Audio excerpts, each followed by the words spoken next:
baby, what do you say? What do you say, huh? Man, I'm all fresh. Just got out of the shower. Fresh change of clothes. Getting that time of year where you got to start wearing long sleeves and little hooded shirts and such. Oh, feels good. I got clean hair. I got a clean beard. I'm ready to rock and roll. But first, I realized that I owe you guys a pretty major follow-up video. Now, I don't have a lot of time for this, but you've been waiting all summer long for this. Whether you know it or not, you've been waiting all summer long. So I'm going to do what's called a quick one-shot video, all right? There's not going to be any editing going on this. I'm literally just taking this video. We're going with it. I'll just put the 4 or 5 little video segments together and it's all yours, all right? So what am I going to show you about? There's a clue right there. Look at that. Remember early this spring when we reseeded grass out in the yard? It was like a big early spring project. Was so tickled about getting it in, getting it done. Well, the grass has been planted. The grass has spent the summertime growing. And I want to show it to you. Last time you saw this piece, it was just blowing dust and dirt. Man, it came in so good.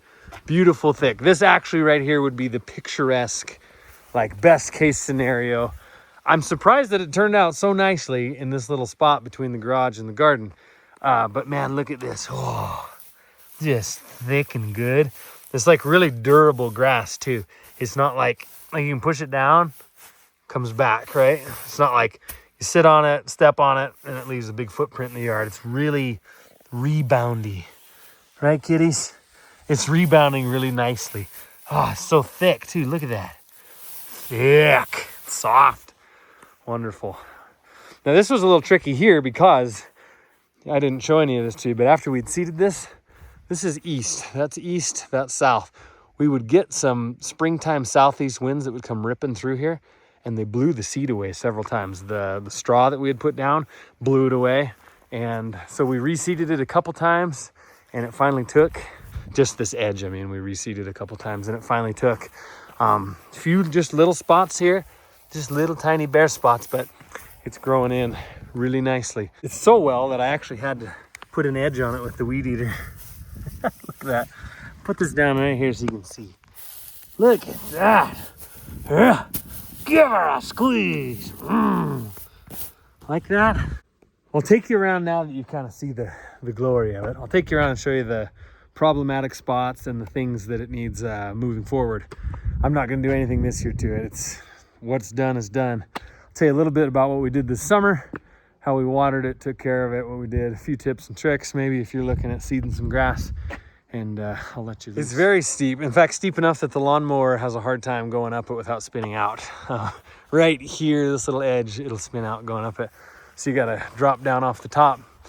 But here's the line between the old pasture grass and the lawn grass. If you remember up here, I had to haul in quite a bit of composty manure type soil right here just to get a little, what I thought, is a little more viable soil.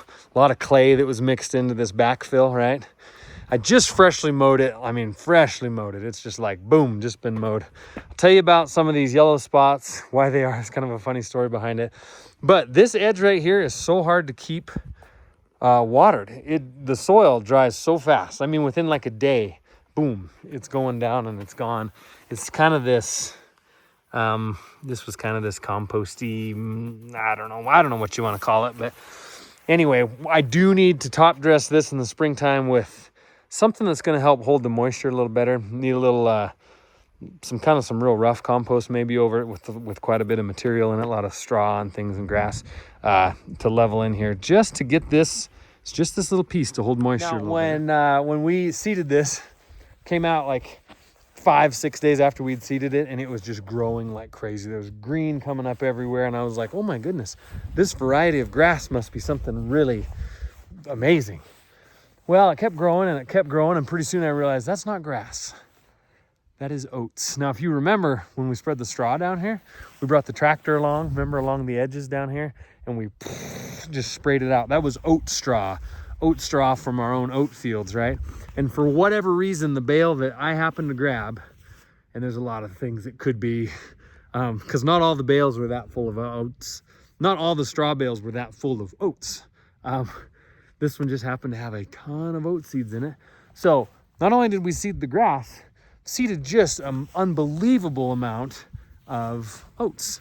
So the entire summer, the grass was growing under the cover of oats. So the oats would grow up and we have to mow them down because I was afraid they were going to choke the grass out. Because of that, had to mow it fairly regularly. Now for the mowing, you don't really want to drive on this new grass. So I actually ended up using, you remember the Mow Raider, the little robot lawnmower that I did 2 summers ago? I ended up hooking that up out here and I let the Mow Raider do all the mowing the whole summer, which was really nice because it's very light. Doesn't impact the little fresh blades of grass. Normally when you seed grass, if you have a big mower, you got to just kind of let it grow for a month, 5 weeks.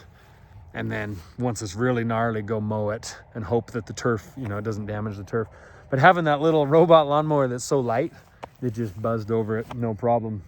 Now in terms of water, up above, you won't see it as well down here, but from up above, I showed you some kind of yellowy spots. See these stems right here? One back real quick there. Oh, where'd it go? Oh, it fell off. Anyway, this yellow, these are oat stems, right? From oats. Oats are an annual plant, so that'll all die off. That'll break down and go back into the, well, you can see how easy they pull out right now just because there's nothing there. That is oats. That is oats. And I mean, it was wall to wall, you guys. Oats City, just everywhere. Here's a spot. Here's a spot where you can see the oats majorly. The oats really were heavy down here. I'll show you up close. You'll see the grass is fine. There's plenty of grass in there, right? Once you get down in it real close, you're like, oh yeah, there's plenty of grass. But man, there's a lot of these really little fine oat stems. Little oats. If I can look right there's an oat. That's an actual oat. Like you could feed to the horses. Oat. There's an oat. There's a few little spots. I want to get, like I mentioned, I want to get some kind of compost, bring in, sprinkle down on a few spots, like right here. You just see that it's just a bit of a bare spot there, see? Just some pretty tough clay type soil. We'd like to sprinkle a little topsoil in and then sprinkle a few grass seeds in just a couple of these spots. But man, as the summer went on, it really filled. I thought about July, I was like, man, we're gonna have to come out here and do a whole bunch of sprinkling and reseeding. Just wasn't the case. It just kept filling in. And the more we would mow it as summer went on, those oats became less aggressive and the grass became more aggressive and they kind of traded places. Oh, about the end of July, it seemed like the grass started being the one that was like, I'm taking over. This is my spot. I'm doing the biz. Down along this edge, see here, it's just a little bare. I put some grass over, some clippings just to cover that soil a little bit and try to cover it. But along this edge, we're gonna end up having a fence that'll come through here. I want to fence the creek off so that the cattle can come in. There's so much feed down in this creek bottom that they need to graze down. But we'll have a fence that'll run along. So I'm not gonna get too crazy. This will need a little help here, a little topsoil dressing, but that fence will run right along here. So not too concerned. Cows will be reaching through, kind of chewing and dinking on some of that stuff. But y'all, it worked well. Oh, some tips. My mom was kind enough to bring over a bunch of hose, and I preset like 4 different hoses out here that just stayed permanently in their spot. And from the sidewalk, I could bring the main hose around and hook it to each separate line. So we'd water this spot here, and then I'd unhook it, move it over to here, bring it down, water here. And that way we're able to stay off the grass. Really important to stay off your grass when it's trying to get established. But you can see my shadow, you can see it's really come just really beautifully, really beautiful. Aside from making sure that you've got good straw coverage, right? You've got a good clean straw. I'm gonna add that to the tip jar. Good clean straw, not full of oats. Good clean straw to put over your seed, right? To mulch over the top. Good consistent water. Doesn't need a lot of water, just consistent water. I mean, you run that sprinkler, 4 times a week for an hour. It doesn't need to soak because there's no roots. It just needs a little top blast, right, to get that top stuff going. Also fertilized this, I think it was 2 times, 2 heavy times, 2 good solid times this summer. Once after it was about a month along, when everything had germinated, went ahead and fertilized it. It was a tough call because I was also fertilizing the oats, but fertilized the grass And then was it late July, once they kind of swapped spots, as I just mentioned, I went ahead and fertilized it again. And I'll hit it again in the springtime. So it's set here. Fall's settled in here. It's been freezing a lot of these nights. And of course, leaves are gone off a lot of the bushes and stuff. And it's getting that time of year where at some point here, it's going to start laying in some snow regularly. But the yard, it's all kind of here. It's all in place. And up next, might get a little bit of sand. Work on leveling a little more. A few of these little spots. A few of these little spots where the topsoil is going to go.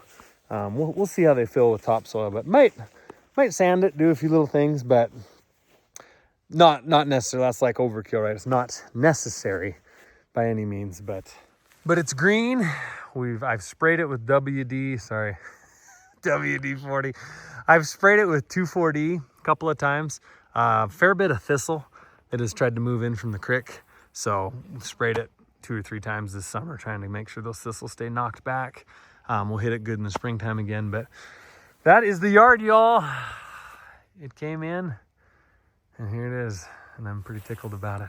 If you got any tips you want to share with anybody else that might be reading these comments, you go ahead and put them in there. I have to go get the truck fired up because I got a load of cattle to run in Nebraska tomorrow, and I got a long ways to go to get to the chute. But that is a video for another time.